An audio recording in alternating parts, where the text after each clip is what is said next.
This is Outnumbered. I'm Sandra Smith. Here today, Harris Faulkner, host of Kennedy on Fox Business, Kennedy, Republican strategist and Fox News contributor Lisa Booth, and today's #OneLuckyGuy. We welcome back the anchor of Fox News Sunday, Chris Wallace, who will be a big part of Fox News' election coverage tomorrow night.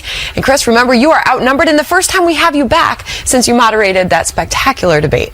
Well, thank you. I graduated. I did well there, so you guys invited me back. Happy to be here. Always love having you. All right, it is a busy day, and here we go. Let's begin. Less than 24 hours now before the polls open, the latest twist rocking the campaign. FBI Director James Comey announcing that after reviewing newly discovered Hillary Clinton emails, the Bureau would not change the conclusion it reached this summer to not recommend charges. A furious Donald Trump blasting the decision, saying a, quote, rigged system is protecting Hillary Clinton.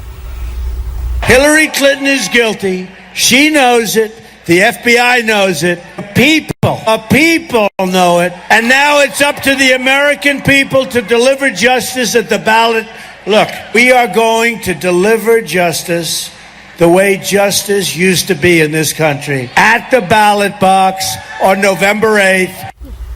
And it's not just Republicans who are unhappy with Director Comey. Top Democrats slamming the FBI director for his letter to lawmakers 10 days ago, announcing that his agency was taking another look at Hillary's email scandal. The House Minority Leader, Nancy Pelosi, saying, quote, while the original letter allowed days of innuendo and falsehood by Republicans desperate to divert attention from themselves, the FBI's swift and thorough review should finally close the door on this Republican sideshow. Is the door closed? Where are we at with this, Chris Wallace? Well, I don't think the door is closed in the sense that it'll continue to be a conversation over the next 24 hours, and my guess is, regardless of whether Hillary Clinton wins or loses over weeks to come, I have to say I've changed on the whole Comey thing. I thought when he made his announcement in July that, and you can argue whether it was right or wrong, but that he was not going to press for a criminal indictment, but in effect his speech was going to be a legal indictment, that seemed to me to be a fairly satisfactory answer. Now looking back on it, I think he should have shut his mouth. I think they just should have put out an announcement. The investigation is closed. There's no criminal action. He shouldn't have testified before Congress. If he hadn't testified before Congress, he wouldn't have felt the obligation to make this announcement 10 days ago. Then he wouldn't have felt the obligation to make another announcement. I think that criminal prosecutors should be not seen and not heard, and he became much too much of a political player in this whole thing, and that isn't what the FBI director is supposed to be. And now we're left wondering what impact this is going to have on the race, just hours away from Americans heading to the polls. Yeah, absolutely. He's a one-man Shakespearean tragedy. And James Comey has induced the kind of mood swings that you only see in bipolar people who have been institutionalized. Truly, you know, at one moment, July 5th, he's a hero to the left. He's a savior. He's a man of great integrity. And then on October 28th, he's a demon. He's a villain. He's politicized the entire process. And now the game is rigged for the other side. And, you know, and you've, of course, had Republicans coming out in congratulatory tones, thankful that the FBI director was able to stand up and do what's right. Now, meanwhile, you had agnostic observers like Judge Andrew Napolitano saying in both those instances, he really should have shut his mouth. Yeah. And, you know, you're wondering, as the third part of perhaps this four-act play as it's coming to a close, what was he thinking in the first place? Well, and what does this get you now, saying that there were 650,000 emails, right? We know that they didn't, I mean, I don't know. Could they really have read them? I'm thinking an algorithm gets you the ones that are to and from Hillary Clinton, which is precisely what James Comey says was looked at, particularly, not all of them. So what does it get you to make a statement before you've actually done that homework when it was only going to take you a couple days anyway? Well, to make the original statement on October 28th. Yeah, yes. I mean, why even do that if you well, because he had gotten a little bit pregnant, because he had get a little bit pregnant. But these things I know about. Well, I have 6 children, so I do too. Yes, how is that possible? But the point is that because he had testified before Congress and because he had answered this hypothetical question, if you got new and substantial information, would you reopen the investigation? He felt that he was obligated to come forward. He shouldn't have come forward. One other point I want to just quickly make about this. Ultimately, the responsibility is Hillary Clinton's. If Hillary Clinton hadn't made the decision to use the email server, she's the one who brought it into the political campaign. And we see from the WikiLeaks emails that wonderful exchange by Neera Tanden, the truth teller in this whole deal, who says when it came out in March of 2015, why on earth didn't they get this out 18 months ago? And she answers her own question, because they thought they could get away with it. Yeah, and she also wondered whose idea this was in the first place, and said that they should be drawn and quartered. Well, and too, I mean, what we found out from some of the most recent WikiLeaks information is that Cheryl Mills questioned if Hillary Clinton should have even run in the first place. Obviously, we know why. And looking at this politically, I mean, it has impacted the race, because Donald Trump was able to pick up some pretty significant headwinds over the past week. And what I think with the FBI's recent information that has surfaced, I think this sort of thwarts some of that momentum heading into Election Day for Donald Trump, because when you look at some of these really true toss-up states like New Hampshire, where you have 0.6% differentiating between Donald Trump and Hillary Clinton, North Carolina 1.4%, Nevada 1.5%. Everything matters right now. 1 percentage point according to the 1%, so everything matters right now. I would say this because, Chris, you and I had just a couple of minutes to talk this morning before the show, and one thing that you said that made an impression on me was that, you know, Hillary Clinton's numbers had already started to kind of plateau. You used a different word, and I don't want to put words in your mouth, but I mean, it was not on that steep dive. No, I think it said stabilized. Stabilized. And that's what it was.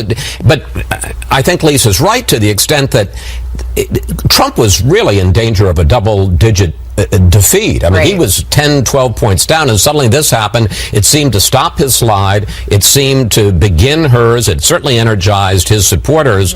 And for a while there, it really did begin to close. I would say that at the end of the week, I don't know if you agree with me, Lisa, I felt that she was stabilizing, and that what had become a 1 or 2 point race suddenly now was a 3 or 4 or 5 point race. Well, and we saw that too with the most recent Fox News poll that I believe now has Clinton up 4, I believe, right? Yeah. It just came out. So, I mean, I think you're right in that assessment. And look, I mean, it's already baked in the cake as far as voters' minds of thinking Hillary Clinton did something wrong here. There's a McClatchy poll out last week. 82% of Americans think that she did something illegal or unethical. Those numbers mirror what we saw in July, where Associated Press poll had it 92% Americans thought that she either broke the law or did something wrong here. So a lot of Americans in the country think that she is a crook, and they're heading into election with that mentality. But I do think we saw, you know, as we already discussed, that this, you know, headwinds that Donald Trump had, which seemed to have stabilized. But, you know, look at But actually, the tightening of the race happened before Director Comey's announcement on the 28th. And, you know, again, the fact that it loosened a little bit more for her and gave her a 4-point comfortable lead according to the Fox News poll, that happened before Comey's next announcement. So, you know, these may be natural ebbs and flows. I think the biggest factor here for voters in the re-announcement of the email continued investigation is whether or not this was going to be a distraction. And that became so exhausting and daunting for voters that was the issue. It wasn't the specifics of what was in the emails or who had them or where they were stored. It was the fact that this could go on, and maybe now it signals to voters that... So can we go back to the man at the center of all this, James Comey, and his future? What happens to James Comey? I mean, Attorney General Loretta Lynch weighed in saying her confidence in Comey and his ability to run the FBI, she maintains that. Do we see something happen? Well, I think he's got a 10-year appointment, and it's not coterminous with the president, so he's in there. I mean, unless they impeached him, I think he stays in regardless after the new president comes in. So he doesn't have to go anywhere for a number of years. And if I remember correctly, previous to all of the, you know, October 28th language, Hillary Clinton had said that she would leave him there, that she would welcome that. And I mean, I know a lot's happened since then, my goodness, but I can't imagine that anything would go against, now that this has come out the way it has for her. Yeah, but again, I don't think she has the power. I don't know how Donald Trump... It's not a political appointment in the way that a cabinet level position. Right. But also, like, what does all this do for the country in the sense, you already look at the trust in government is so low, and I worry about post-election and the fact you have the FBI director, which a lot of people, depending on the party, depending on the time, depending on the announcement, believe that he was political to some degree. You have the Department of Justice, which seemed to have tried to obstruct the FBI in the investigative process. You've seen collusion between the State Department, the Clinton campaign, the DOJ, the Clinton campaign, the DOJ and the State Department and the White House, right? And so there's all this collusion, there's all this corruption. So what does this mean for post-elections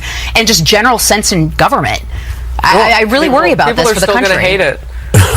No, maybe hate it even more. And you're exactly right, because after Comey's announcement on the 28th of October, you started getting these wild leaks from disgruntled FBI people saying, oh, we're going to build a case against Hillary, and Justice Department people saying, no, this investigation is basically over.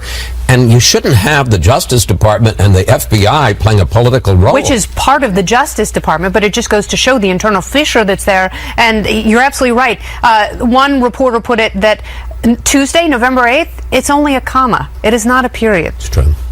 Well, that's just a couple of hours away. And I love punctuation. And on Election Day, Fox News Channel is the only place to be from dawn until the wee hours of the next morning. We will have coverage from across America and the very best analysis for you.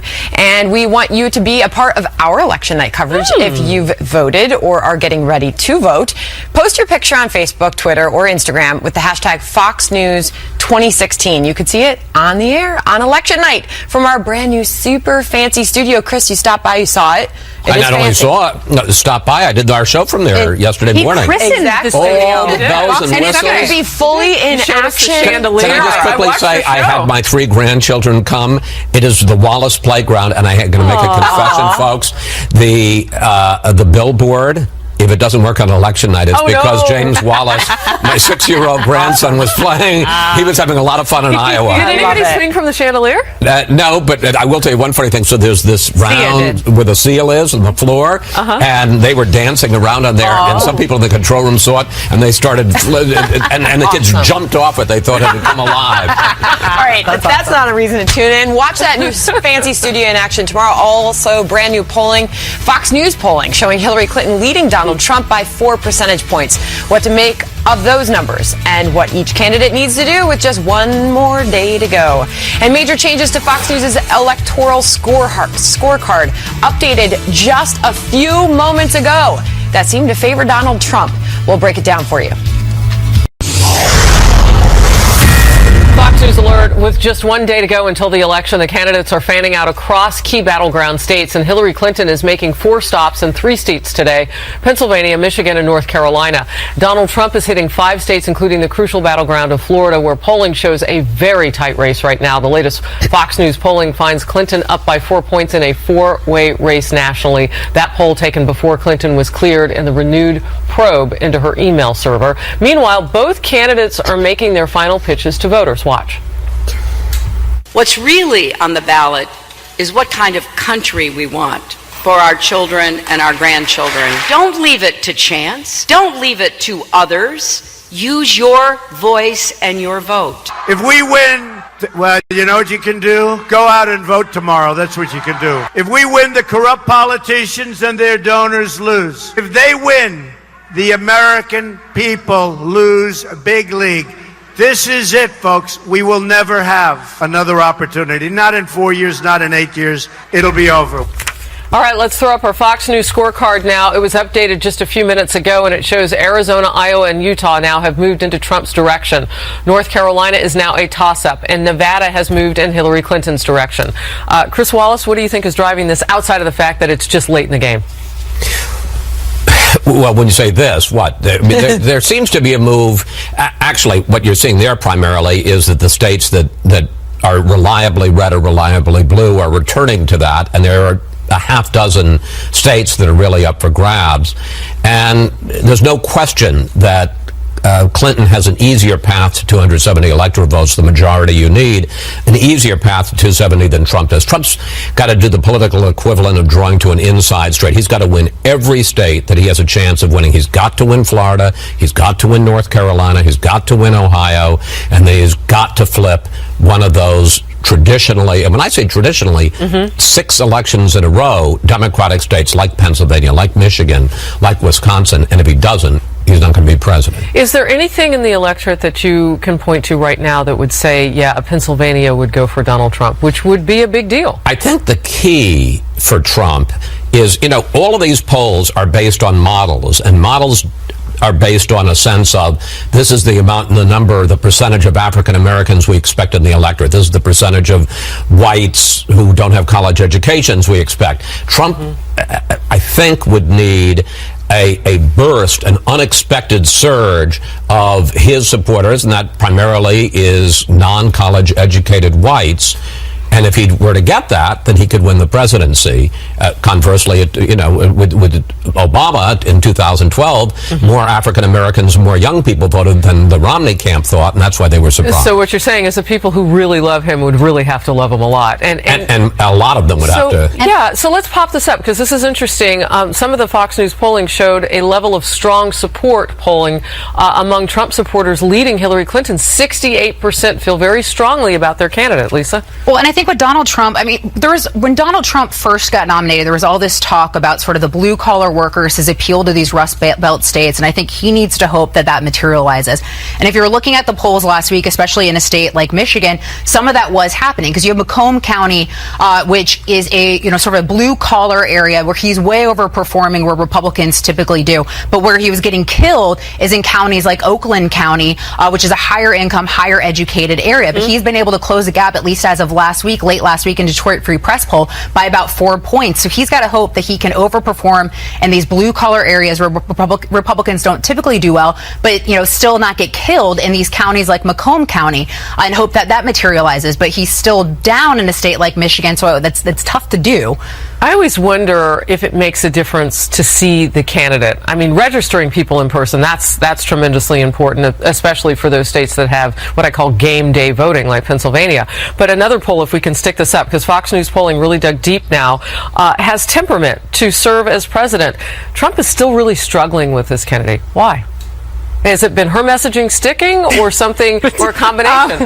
You're making faces at me. The whole list, top 10. I think when we know some things have been said. When he freestyles, when he ad-libs, people wonder if he'll take that mercurial nature into the Oval Office. Still, even though he's been on message as of late. He has, for the most part, been on message. He has not made any major gaffes in the last week and a half. He's let the email story sort of lead the way, and I think he's learned from other parts of the campaign where that was not the case, especially after the DNC and the Gold Star family, where he continued that narrative on his own when he should have let the story die. He seems to have learned from a few of those things, but back to places like Michigan and Pennsylvania, Chris is absolutely right. He has to flip one of those two states. He has to win Florida. He has to win New Hampshire. He has to win North Carolina, which obviously Mitt Romney and North Carolina, as we just said in the ratings change, Fox News just changed it to toss-up from leaning Democrat. 3 million early voters there. It looks like that favors Hillary Clinton, but they're expecting a big turnout on Election Day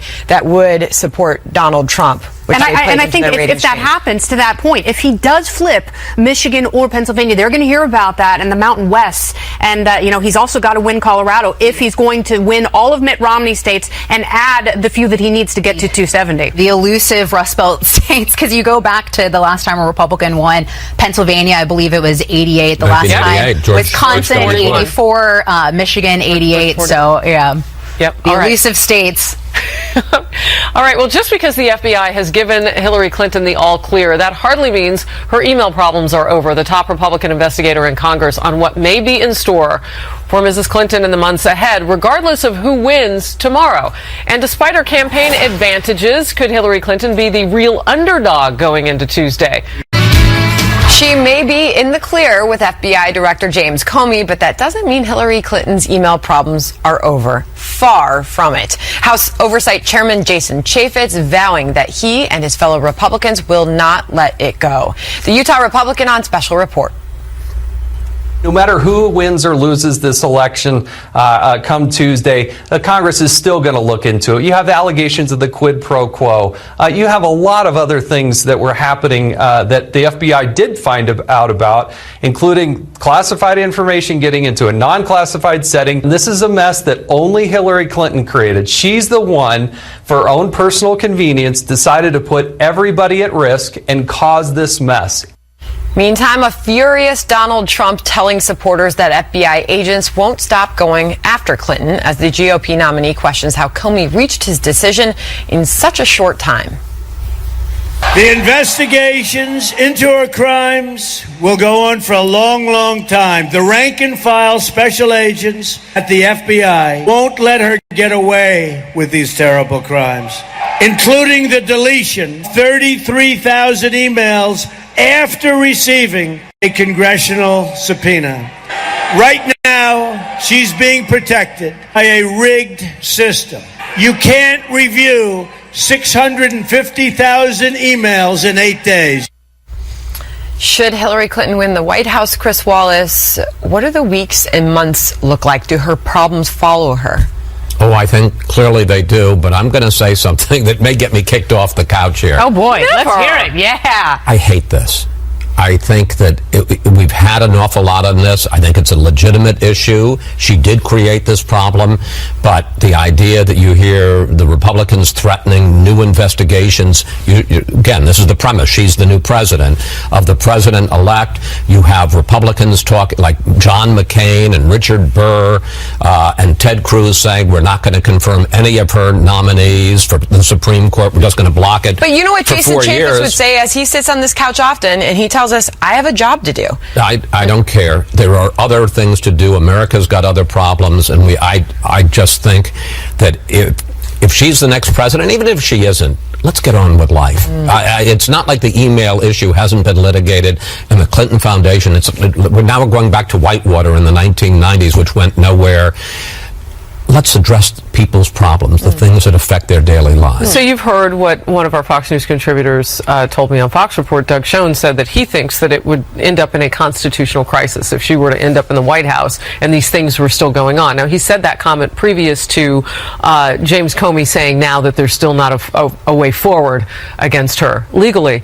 But it's interesting that it could lead to at least a lot of political constipation. Let's put it that way, where we just kind of get stuck in a place. And we're going to go there anyway, because, I mean, this is a gridlock country, and there are going to be plenty of issues where Republicans are going to... Again, all of this, I want to restate, is the premise that she wins. She may not win. He may win. And the flip side is that. He wins, and then you see Democrats prosecuting cases against him, whether it's legal or political.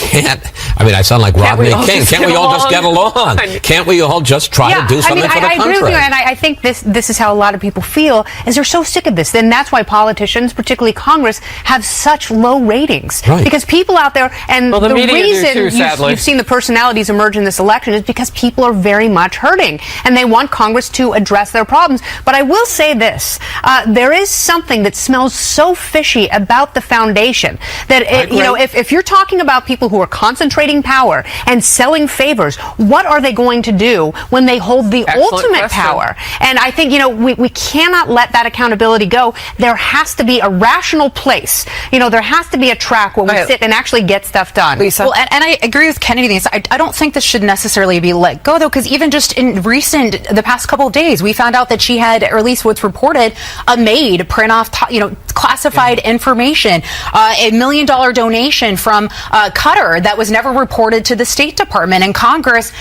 is supposed to be an investigative body. That is Congress's job. That is the House Oversight's job. And further, what about the fact that you have a Secretary of State who clearly broke government protocol? And what about future Secretary of States breaking government protocol? And I think there needs to be some corrections made. I think Lisa would like to be in the audience where we're going, so she could maybe ask the question too. That won't be the case. This is a Fox News alert, something that we told you that we were watching.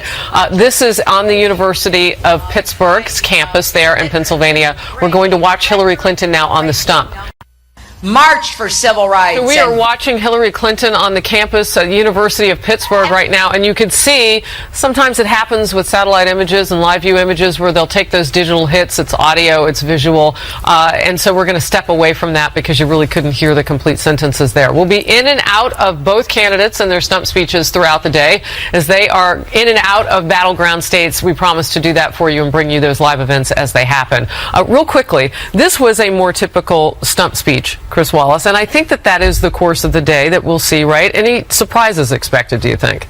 No. You don't want surprises today. You want to make your best argument, and at this point, you're really not trying to change people's minds. You're trying to mobilize your voters to actually get out and vote, those who haven't already. Yeah. You know, it's interesting. We've had a lot of discussions about ground game. And I guess, you know, right now, this is the ground game. It's the candidate's ground game.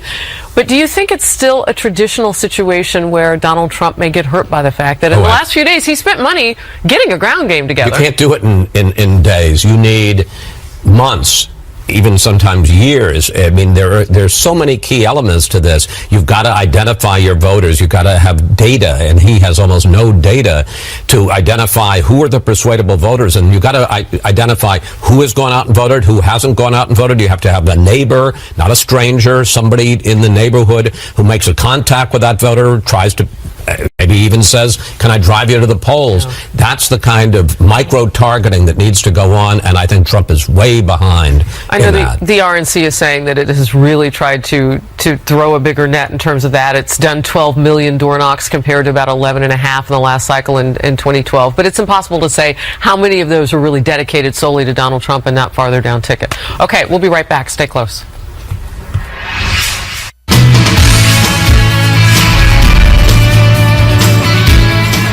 Welcome back. This is Outnumbered on the all-important week. It is the Monday for Election Day, which is tomorrow. Election Eve. Election Day Eve. All right, very good. Despite Hillary Clinton's campaign advantages, her running mate calls her the underdog in this race. Tim Kaine was asked just about that in an interview. He said a few years ago, he told Hillary this. No matter what the polls say and no matter what you see in an editorial, consider yourself the underdog. You're trying to do something that's never been done. If it had been easy for a woman to be president of this country, we would have had a woman president of the country. All right, that is despite the fact that Hillary Clinton has more campaign money than Donald Trump, a more organized ground game, and higher profile surrogates. Chris Wallace, those three things that I just listed off there, how important are they? The ground game, the money, the people like Jay-Z and Beyonce. It's huge. I would put Jay-Z and Beyonce a little bit lower than ground game and money, but it all. What? You love Bay. Come on. Oh my! I've always enjoyed doing this show until this moment. But it doesn't matter enormously, and this is nonsense. I mean, it's a useful thing always to say, act like you're the underdog. Trump has said that too. Act like you're behind and go, through the finish line or whatever. She is I still think a distinct favorite, and the whole woman thing, very interesting. Aren't you a little surprised that it hasn't been more of an issue in this campaign? I don't think it's been an issue at all that she'd be the first woman president. No, if anything, it's only been to her benefit, not certainly to her detriment. No, and I think that that has to do with the evolution of the conversation and the necessity of the issues at hand, the ground game. How important is that? Well, again, I think that when you are going to lean on a machine like the RNC and you have not set up your own ground game, it gets complicated because everybody is leaning on that machine down ticket. So I don't know how effective that could be, what the efficacy is for the candidate. But I will say that when you've beaten out 16 other people, it's sometimes hard to wrap your mind around buying something that you think you might never use. Yeah. And wanting to break with traditionality, I think is part of his argument for being an outsider. Okay, but back to the point that Tim Kaine was making, that she is the underdog. Well, because they hope that gets people out to vote. Isn't that a little absurd for him to claim that Hillary Clinton, she is the figurehead, she is the establishment? Can you really call her the underdog? And when you just look at the money spent in the Hillary Clinton campaign versus Donald Trump and the money that they have on hand, it's unbelievable. But he says this has been his strategy himself all along. He said, I tell myself I'm the underdog until they call me the winner. I don't know. I'm not here to criticize that strategy. I don't think it's a bad one. That's a little defeatist, don't you think? Well, no, and I think if Donald Trump was to win tomorrow, what is going to be remarkable about it is the fact that he did it almost primarily on his own. As an outsider. But yeah, Hillary Clinton is not the underdog. She has every advantage you could possibly have in this election. She has the President of the United States who is out there as a surrogate hitting the campaign trail. Yeah. She's got Jay-Z, she's got Beyonce. No, but I mean, she's absolutely... Is that Katy Perry? No, I'm just kidding. But no, she absolutely is not the... That's just laughable. Come on. And a lot of money. Come on. Thank you, Citizens United. She should be writing them a handwritten note every day. Donald Trump slamming Hillary Clinton for bringing out celebrities to appear with her at the campaign rallies. Does this show her weakness as a candidate, or can star power tip the scales in this all-important race? Stay with us.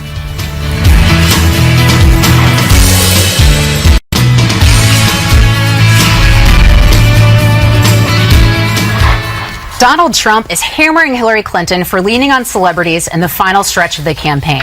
calling it demeaning to the political process. Last night, she appeared with pro basketball player LeBron James at a rally in Ohio. This following recent appearances with Jay-Z, Beyonce, Jennifer Lopez, John Bon Jovi, Stevie Wonder, and Katy Perry. And Bruce Springsteen has just been added to the lineup of guests for Hillary Clinton's rally tonight in Philadelphia. She'll also be appearing with top surrogates, including President Obama and First Lady Michelle Obama, along with her husband, Bill Clinton, and daughter, Chelsea. Trump says he does not need celebrities to draw crowds at his rallies. So, Kennedy, I've got an important question everybody is dying to ask. Yes. Does Hillary Clinton actually listen to Jay-Z?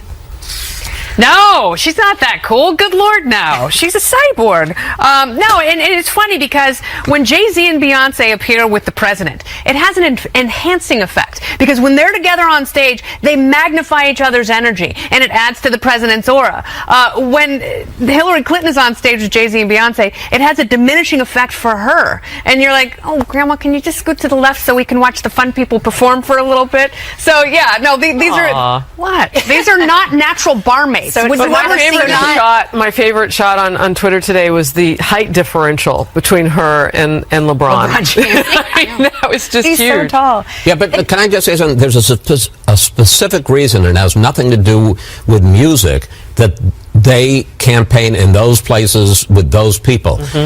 African Americans are underperforming in the early voting in Cuyahoga County, which is Cleveland. Do you think it helps to get African Americans more enthused about Hillary Clinton to be campaigning with LeBron James? African Americans are underperforming in early voting in Philadelphia. Do you think it helps to have Beyonce and Jay-Z there for her to campaign with them? So, I mean, it's not just we want to have stars there. It's that they want people that appeal to the specific segments of the electorate that they need, and they hope to energize. Yes, and if Jay-Z and Beyonce were running for president and vice president, I'm sure many of the people in the audience would turn out and vote. They're just not passionate about Hillary Clinton. And Sandra, how much do you think this helps her with millennials too? Because to Chris's point, yes, using LeBron James, using Jay-Z to try to activate the African Americans who aren't turning out to the same degree. Let's face it, a lot of that generation doesn't do their own research when it comes to who they're going to vote for, so they need to be told who to vote for. And that's exactly what they're doing by rolling out these celebrities, right?